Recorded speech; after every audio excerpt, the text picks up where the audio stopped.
Terima kasih pemirsa, Anda masih terus bersama kami di Arah Angin. Saya ke Mas Badai. Ya. Mas Badai, kalau kita lihat polemik ini, kalau tidak dihentikan sampai secepat mungkin, ya panjang terus begini. Tadi Mbak Novita juga sudah mengatakan akan turut serta tentunya pemerintah. Tapi yang menarik, polemik ini terus kisruh yang terus tidak ditarik ke belakang juga sampai dengan saat ini tidak ada ujungnya ini. Sebagai pencipta lagu sudah diajakkah mungkin oleh pemerintah untuk turut andil menyelesaikan masalah ini, Mas Badai? Oke, jadi kalau kami dari aksi, kami tuh udah banyak melakukan advokasi ya dengan pemangku kebijakan. Pertama kita ke Kumham, zamannya Menteri Pak Yasona Lauli kita udah pernah ke sana. Dengan Kepala Staf Kepresidenan kita juga sudah komunikasi. Dengan ekonomi kreatif juga sudah. Namun advokasi itu kan harusnya berujung kepada regulator. Nah, mungkin di sini saya mau sampaikan ke Mbak Novi ya. Ya, Mbak Novi. Mungkin ada baiknya diusulkan ke para regulator untuk memanggil lah pencipta lagu ini untuk RDPU. Karena sampai hari ini kami sudah bersurat juga kepada Komisi 3, kami sudah bersurat juga kepada Komisi 10 kalau nggak salah. Belum ada jawaban untuk kita RDPU gitu. Jadi kami ini sebenarnya ingin berdiskusi dan berkomunikasi lah. Ya, jangan melibatkan di satu sisi saja. Dari segi penciptanya juga harus didengar nih. Ini maunya seperti apa kebijakannya, kan gitu dong. Ya kan nggak bisa diputuskan secara sepihak. Jadi mungkin dengan kerendahan hati saya mohon kalau memang didengar, dan harusnya memang didengar ya, karena ini kan kemauan masyarakat juga. Kami kan pencipta lagu juga masyarakat gitu. Jadi kalau bisa kita dilibatkan adalah dalam RDPU dan diajak untuk bersinergi dalam keputusan yang baru. Baik. Nah, Mbak Novita, bagaimana menanggapi dari pernyataan Mas Badai? Saya setuju sekali, tapi kita harus menjelaskan di sini sebenarnya polemik ini itu naungannya tidak hanya ada di Komisi 3. Jadi kalau misalnya teman-teman komisi merasa selama ini perjuangannya melakukan komunikasi kepada beberapa instansi atau stakeholder terkait masih belum dirasa ada jawaban yang memuaskan, karena menurut saya sampai pada hari ini tidak ada surat masuk ke Komisi 7, di mana sebenarnya polemik ini itu kita bersinergi nih Mas antar komisi hukum ya itu ada di Komisi 3, kemudian budaya itu ada di Komisi 10, dan ekonomi kreatif ini letaknya di Komisi 7 ya. Kita Kementerian Pariwisata, Kementerian Ekonomi Kreatif, Kementerian UMKM dan Kementerian Industri. Nah, jadi saya sudah mencatat ini tadi hasil pembicaraan Mas Badai dan juga Mas Maulana, dan kita akan segera mendiskusikan ini sesegera mungkin setelah libur masa reses persidangan keempat ini. Saya sih juga sama lah, punya mimpi yang sama, ada keadilan dan keberpihakan dalam hak ekonomi, baik itu pencipta lagu, baik itu penyanyi, bahkan ke ke label-label juga kan. Nah, kemudian sekarang bergeser lagi lebih luas lagi hak ekonominya dengan kami menyoroti perlindungan pada teman-teman pelaku UMKM. Bayangkan tarif yang ditarik di kafe-kafe besar di Jakarta dengan kafe kecil nih di Kabupaten Trenggalek tarifnya sama loh.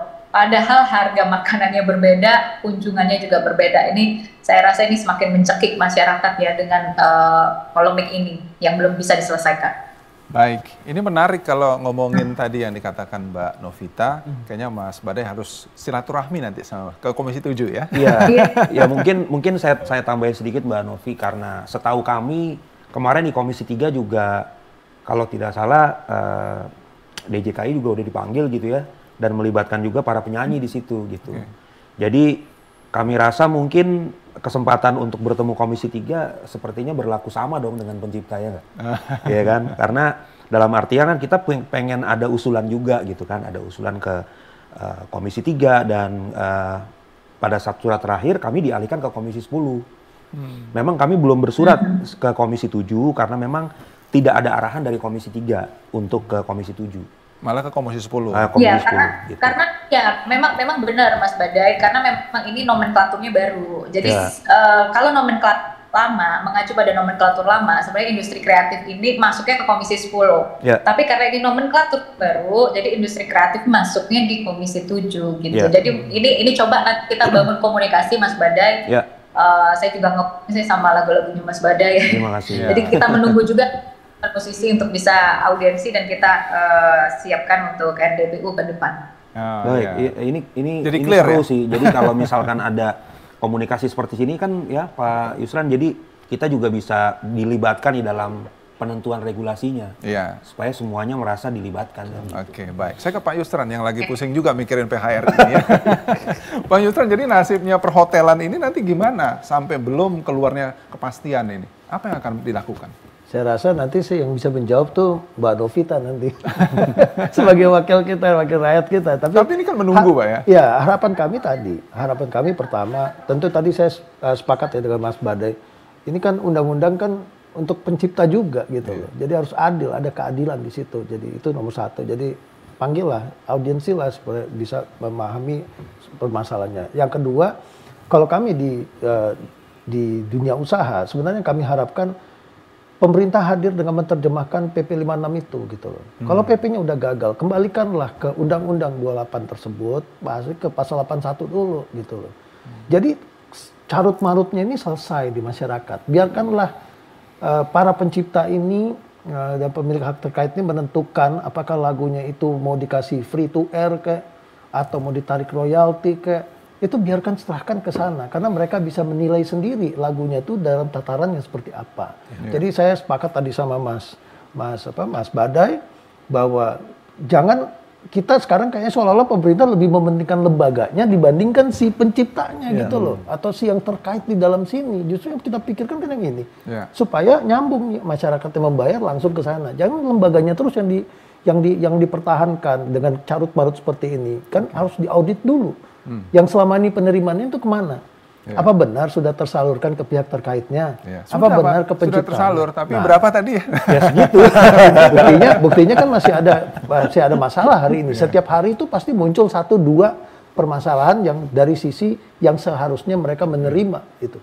Nah, ini yang bikin kisruhnya Mas. Jadi kita berharap pemerintah tolonglah ciptakan satu transparansi dan hadir dalam polemik ini untuk menyelesaikan. Dan jika memang ada kepermasalahan dalam peraturan yang mereka keluarkan atau karena belum tereksekusi, kembalikan ke undang-undang. Undang-undang ini kan bisa kita terjemahkan.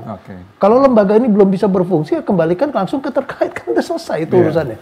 Sambil menyelesaikan, sampai merevisi undang-undangnya Mas.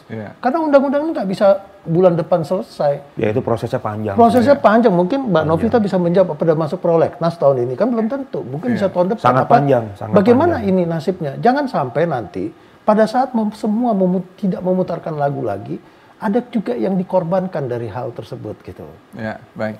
Nah, Mas Badai, itu kan tadi kurang lebih ada 180 ya lagunya ya. Iya, 180 kalau lagu hits data publishing ya. Seandainya lah ya, kita anggaplah dugaannya bisa mengalir dengan benar. Kira-kira bisa dapat berapa Mas Badai? Ya minimal saya punya pulau lah kali ya. Luar biasa lah ya. Bisa punya, artinya ajak saya di pulaunya ya. Artinya mungkin miliaran saya harusnya dapat. Harusnya. Asumsi 1.000 konser aja per tahun. Tapi nyatanya 1 tahun ini dapat berapa? Kalau yang terakhir 494.000. Per tahun ya? Iya, per tahun. Konser 2 tahun 2024. Sebelumnya saya pernah dapat 2,4 juta. Itu di 2021 atau 2022. Tapi itu di konser 1 apa konser 2. Karena kan mereka bayarnya kan ada beberapa kali termin kan. Ada beberapa penagihan. Nah, tapi rata-rata fluktuasi paling tertinggi itu nggak pernah di atas UMR ya? 2 juta. Nggak pernah di atas UMR ya? Nggak pernah di atas UMR. Karena kalau data lagu hitsnya, tadi kan Mbak Novi aja tahu lagu saya katakanlah gitu ya. Artinya kan eksploitasi ini kan sangat luas Pak. Betul. Gitu. Nah pertanyaannya apakah LMK yang tidak mampu melakukan sistem ini tidak memadaikah? Atau memang penagihan di lapangannya yang terjadi mungkin terjadi dispute-dispute yang kita nggak pernah tahu. Nah, Mas Badai, kalau misalnya tadi Mbak Novi aja udah tahu gitu lagu Mas Badai. Mas Badai punya track record nggak? Lagu apa yang paling disukai? Kalau dari streaming platform, lagu saya di Krispati itu yang Tapi Bukan Aku, itu di streaming platform aja sampai hari ini 180 juta streaming. Itu setahu saya dibayar kan ya? Ya itu kalau untuk digital dibayar, tapi penggunaannya di area publik itu yang lebih banyak lagi. Lebih banyak lagi. Gitu. Tapi bukan aku ya. Yes. Coba refnya gimana Mas? Berakhirlah sudah semua kisah dan Kau tangisi lagi. Oh, oke, saya juga hafal lagu itu. Hampir semua lagu Krispatih saya hafal gitu ya. Iya. Ini saya nyanyi lagu sendiri loh ya. Nanti kena lagi Mas. Karena kemarin di sidang MK nggak nyanyi lagu sendiri, tapi lagu saya. Tapi kalau di tempat usaha, biarpun nyanyi lagu sendiri, tempat usaha harus bayar juga Mas KLMK. Oh iya ya. Itu. Hati-hati Mas. Oh ya, hati-hati. Saya ke Mbak Novita ya. Iya. Mbak Novita, pertanyaan tadi Pak Maulana juga, ini berapa lama sih sebenarnya prosesnya akan bisa rampung semuanya? Ya, untuk pengajuan revisi undang-undang ini kan ada antrian ya. Kita semua tahu sekarang kita sedang berproses ke revisi undang-undang pariwisata yang juga belum selesai. Ini udah bulan ke-6 nih ya untuk menyelesaikan undang-undang pariwisata. Revisi undang-undang pariwisata ini belum selesai. Sementara revisi undang-undang pariwisata ini itu adalah hibah dari periode DPR RI yang tahun lalu. Jadi ini sebenarnya harus segera diselesaikan baru kita masuk ke revisi undang-undang atau undang-undang berikutnya. Kemarin dari Komisi 7 kita ingin segera bisa menyelesaikan revisi undang-undang tekstil, tapi karena revisi undang-undang pariwisata ini belum selesai, sehingga pada akhirnya revisi undang-undang tekstil ini dilarikan ke Balen. Nah, karena ini kita ngebut maksimal bulan September revisi undang-undang pariwisata itu selesai, saya bersama Bu Evita tentunya pimpinan mencoba untuk mengadvokasi teman-teman yang ada di Komisi 7 untuk segera mengambil posisi mengerjakan revisi undang-undang tentang ekonomi kreatif ini, utamanya dalam mengatur hak cipta.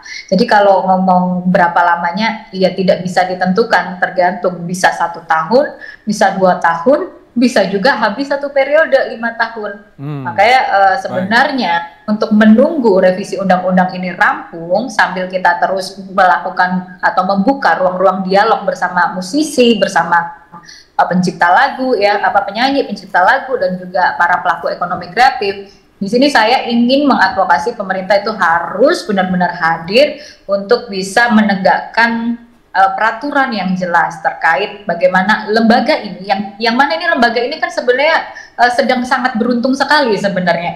Ini harus benar-benar dikencangkan ikat pinggang. Kita harus bisa bertransformasi digital, harus benar-benar diaudit terus-menerus setiap bulannya sehingga ada keadilan dalam proses pengelolaan dari si manajemen LMKN ini, sambil kita menunggu proses revisi undang-undang mungkin bisa akan diajukan. Baik, sebelum ke Pak Maulana, saya ke Mas Badai dulu ya. Mas Badai, kita tahu belakangan hari ini sudah banyak musisi yang keluar dari LMK. Ya. Ada beberapa, saya tidak menyebutkan namanya. Tapi Mas Badai menanggapinya seperti apa dari keluarnya musisi? Ya, saya sebagai pelaku industri sangat menyayangkan ini terjadi ya. Tapi kalau dibilang ini akan terjadi, pasti terjadi. Karena memang trust issue-nya udah semakin besar. Dan mereka merasa ketika lagu mereka dipercayakan mandatnya untuk dikelola oleh sebuah lembaga, tapi lembaga ini tidak bekerja dengan baik, artinya ya untuk apa dipertahankan? Saya sendiri menganggap bahwa sudah waktunya juga saya harus keluar dari lembaga ini sebenarnya. Gitu. Karena saya lebih percaya bahwa lagu ini kan melekat kepada pencipta. Harusnya pencipta lebih punya authority gitu loh. Dibanding kelembagaan. Saya merasa bahwa kelembagaan ini akhirnya jadi penguasa baru terhadap karya cipta orang. Dengan berbasis undang-undang dan peraturan, karena dia menganggap bahwa ini adalah lembaga bantu pemerintah, padahal secara APBN tidak ada untuk membantu sosialisasi dan membantu penagihan, dan mereka punya dana operasional 20% diambil dari royalti kami. Ini kan pertanyaan besar. Artinya hak itu kan sebenarnya tidak bisa dipakai sebagai dana operasional harusnya. Ya kan? Harusnya dalam hal ini negara mengapresiasi itu dengan memberikan APBN untuk mengelola ini. Supaya bisa dikatakan lembaga bantu pemerintah itu menjadi clear, valid gitu loh.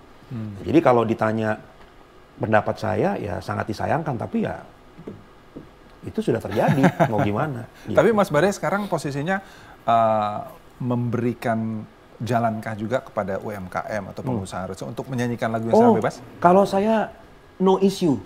Saya sama penyanyi kafe, sama band kafe, sama UMKM, saya nggak ada larangan apapun. Karena saya berterima kasih sama mereka. Karena mereka memutarkan lagu saya, memainkan lagu saya, maka saya di 26 tahun karir saya ini, lagu saya masih terdengar di mana-mana. Jadi negara jangan mempersulit lah mereka ini untuk berkembang dan melakukan dukungan sama musisi Indonesia. Tapi ada pernyataan juga bahwasannya nanti LMKN juga akan tetap memungut itu. Nah, ini yang harus kita rubah.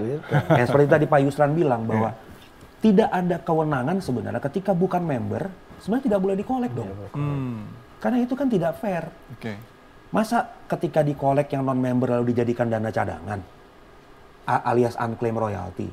Ketika 2 tahun tidak diklaim oleh non-member, lalu dibagikan rata oleh ke member-member lain-lainnya, itu kan sangat tidak fair. Jadi kalau tidak member ya sebenarnya jangan dikolek. Gitu. Justru kami dari Aksi menciptakan aplikasi digital direct licensing, kami hanya memungut member yang mau bergabung dengan Aksi saja. Gitu. Menarik. Pak Yusran, ini udah sesi kita terakhir juga. Harapannya tadi kalau seandainya PP sudah dirubah gitu ya, seperti harapan Pak Yusran juga PHRI. Bagaimana Pak Maulana? Apakah nanti akan bisa ke depannya lebih baik atau enggak sih? Jadi saya yakin itu bisa lebih baik, tapi asal bisa benar-benar sangat transparan. Jadi satu yang penting itu sekarang pemerintah dalam waktu dekat, selain tadi saya bilang, karena PP-nya udah gagal, kembalikan kepada direct, biar supaya tidak, balikan kepada pasal 81 tadi, agar polemik ini bisa redam, tidak terus-terus makin kisruh tiap hari, satu. Kemudian yang kedua, pemerintah segera keluarkan list mana yang merupakan lagu-lagu public domain. Karena kami di pariwisata itu perlu ada seni, perlu ada budaya, perlu ada macam-macam yang berpengaruh ke dalam situ. Nggak bisa hanya senyap. Jadi yang non public domain itu tidak ada hak daripada LMKN untuk menarik royalti. Ya kan, termasuk lagu kebangsaan kan gitu. Jadi jangan sampai nanti nilai-nilai kebangsaannya hilang, nilai seni kita hilang, nilai budaya kita hilang dan seterusnya. Saya sepakat tadi sama Mas Badai. Apa yang Mas Badai itu kan ungkapan dari pencipta bahwa sebenarnya pemutaran lagu di masyarakat itu juga penting untuk ada nilai promosi kan Mas. Jadi biarkan mereka yang menetapkan apakah lagu mereka itu akan ditarik royalti atau tidak gitu loh. Kan haknya mereka, bukan hak si lembaga gitu loh. Kenapa pemerintahan harus membuat si para pencipta ini di belakang sementara undang-undangnya ingin mendepankan penghargaan moral kepada si pencipta? Itu pertanyaan bagi pemerintah. Jadi itu harapan kami Mas. Baik, Mbak Novi terakhir mungkin closing statement-nya Mbak. Iya, kalau dari saya ya sambil kita terus melakukan advokasi dengan adanya lembaga LMK dan LMKN ini, saya terus ingin mendorong pemerintah, bahkan ngomongnya bukan mendorong, mendesak gitu ya, pemerintah untuk bisa mengkaji ulang aturan-aturan yang udah ada. Jadi saya ingin sekali mendorong seluruh musisi-musisi tanah air kita gitu, baik yang levelnya nasional sampai ke levelnya daerah, itu kita jangan sampailah tidak pernah menghargai karya-karya musisi kita, baik itu yang unsurnya budaya ataupun ekonomi kreatif. Saya sepakat juga kalau pariwisata nggak bisa hidup tanpa unsur-unsur ekonomi kreatif di dalamnya. Jadi kalau ini polemik masih terus tidak diselesaikan oleh pemerintah secepatnya, ya kita harus akui dulu realita pahit kegagalan Indonesia hadir di tengah-tengah polemik ini. Kalau untuk urusan ini aja kita nggak bisa selesaikan, bagaimana urusan-urusan yang lain gitu ya, perut-perut masyarakat yang lapar, programnya yang ditunggu, dinantikan oleh masyarakat terkait pendidikan, kemudian terkait program-program ketahanan pangan dan lain sebagainya, ini bagaimana masyarakat bisa percaya pada pemerintah. Makanya kan sekarang ada data terbaru menunjukkan tingginya angka pesimisme yang dilanda oleh anak-anak muda gitu lah. Kalau anak-anak muda yang notabene populasinya lebih besar daripada generasi-generasi yang sudah matang ini ya di Indonesia, artinya lebih dari 50% itu kita udah berjiwa pesimisme. Bagaimana kita bisa mencapai Indonesia Emas 2045 kalau anak-anak mudanya itu udah pesimisme semua. Yang ada mungkin Indonesia Lemas 2045. Ya. Ini yang menjadi catatan khusus. Baik, terima kasih Mbak Novi sudah bergabung bersama kami. Dan ini ada surat yang mudah-mudahan bisa sampai nanti langsung ke pemerintah. Pengelola royalti harus transparan dan pemerintah harus hadir dalam menyelesaikan polemik royalti dari Pak Maulana Yusran dan juga revolusi sistem dan perbanyak orang jujur dalam berkarya dari Mas Badai. Mudah-mudahan surat ini bisa sampai langsung ke pemerintah. Terima kasih Mas Badai, terima kasih Pak Maulana. Dan demikian